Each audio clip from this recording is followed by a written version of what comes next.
Hello আমার প্রিয় fan, welcome to my channel. আজ আমি শেয়ার করছি একটা মজার ডিআইওয়াই আইডিয়া, হেয়ার টাই দিয়ে ব্রেসলেট।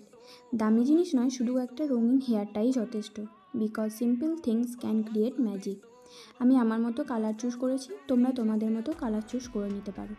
একটু মুচড়াও, একটু সাজাও আর বানিয়ে ফেলো নিজের মতো ব্রেসলেট।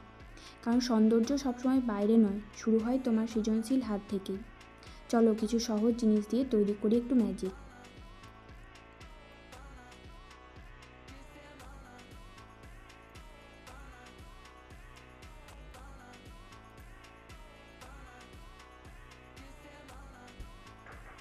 যদি ভিডিওটি ভালো লাগে তাহলে like, comment, share and subscribe করে দিও প্লিজ। আর তোমাদের ব্রেসলেটটা কেমন লাগলো কমেন্ট করে জানিও। নেক্সট কি ডিআইওয়াই বানাবো সেটাও বলে যাও। তোমাদের ভালোবাসা আর সাপোর্ট ছাড়া আমার এই জার্নি সম্ভব হবে না। Thank you.